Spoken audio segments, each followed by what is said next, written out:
Friends welcome back to my channel. શું તમને પણ માટી ખાવાની આદત છે અથવા તો સ્લેટ પેન ખાવાની આદત છે અથવા તો કાળી માટી જે ઓનલાઈન મળે છે જેને આપણે ખડી તરીકે પણ જાણતા હોય છે, જે મહિલાઓ પ્રેગ્નન્સી ટાઈમે આ માટીનું સેવન કરતા હોય છે, તો આ માટીનું સેવન કરવાથી શરીરને ઘણા નુકસાન થાય છે।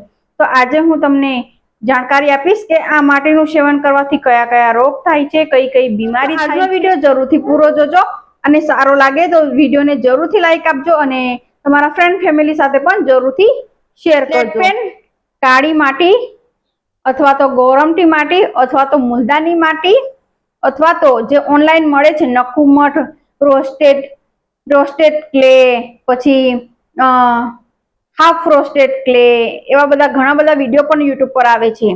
તો હાફ રોસ્ટેડ ક્લે, નકુમઠ એ બધા પણ એ બધી પણ એક જાતની માટી જ હોય છે, જે માટી અનેક જ રાજ્યોમાં અને અનેક જ દેશમાં મળતી હોય છે। તો આ માટીનું સેવન તમે કરતા હોય તો તમને ઘણા બધા નુકસાન થઈ શકે છે, એટલે કે તમારા શરીરમાં ઘણા બધા નુકસાન થઈ શકે છે। આ નુકસાનના કારણે તમને ઘણી બધી બીમારી પણ થઈ શકે છે। તો સૌથી પહેલા આપણે જાણીએ કે આ માટી ખાવાથી શું શું પ્રોબ્લેમ થઈ શકે છે।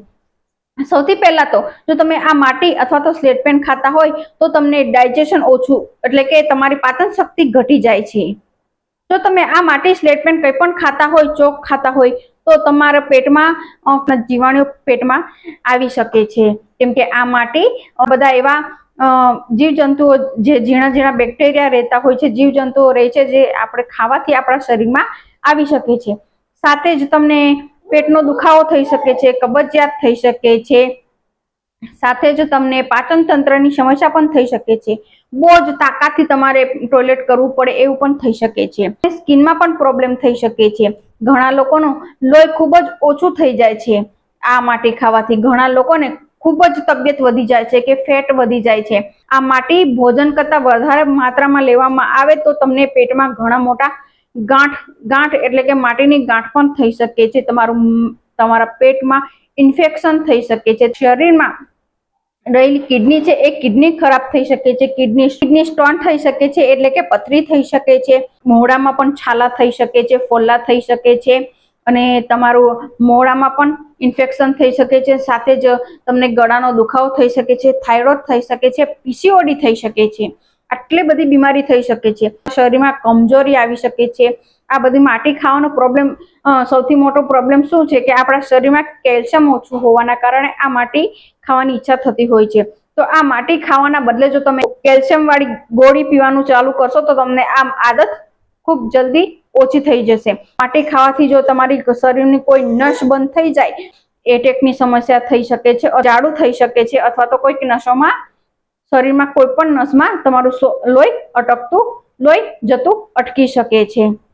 સાથે જ આ માટી ખાવાથી ઘણી બહેનોને પીસીઓડી પણ થઈ શકે છે, પાણીની ગાંઠ પણ થઈ શકે છે, સાથે જ તમને પાઇલ્સ પણ થઈ શકે। ઘણી બહેનો પ્રેગ્નન્સી ટાઈમે પણ આ નકુમઠ છે, કાળી માટી જે આવતી હોય, હું પીક મૂકી દઈશ, એ માટી ખાતી હોય છે, ચોક ખાતી હોય છે, સ્લેટ પેન ખાતી હોય છે।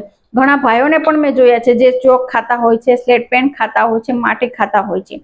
તો આ માટી અથવા તો સ્લેટ પેન તમે ખાતા હોય તો ઘણો શરીરને નુકસાન થઈ શકે છે, બીમારી પણ થઈ શકે છે।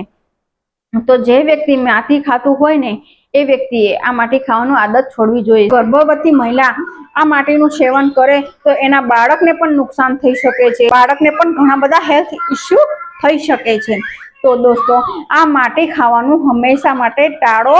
આ માટીની સ્મેલથી અથવા તો આ માટીની ક્રેવિંગથી, આ માટીને જોવાથી જો તમને ક્રેવિંગ થતી હોય તો એ ક્રેવિંગને તમે તમારી જાતે જ કંટ્રોલ કરતા શીખો, બીમારી લાવતા અટકાવી શકો છો।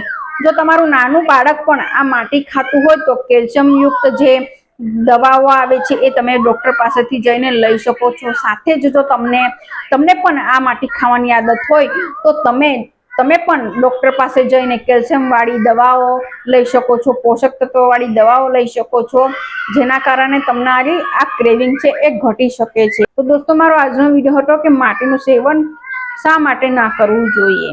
જો તમે માટીનું સેવન કરતા હોય અથવા તો તમારા ફ્રેન્ડ ફેમિલીમાં કોઈ પણ આ માટી અથવા સ્લેટ પેન કોઈ પણ સેવન કરતા હોય તો તેમને આ વિડીયો જરૂરથી મોકલજો।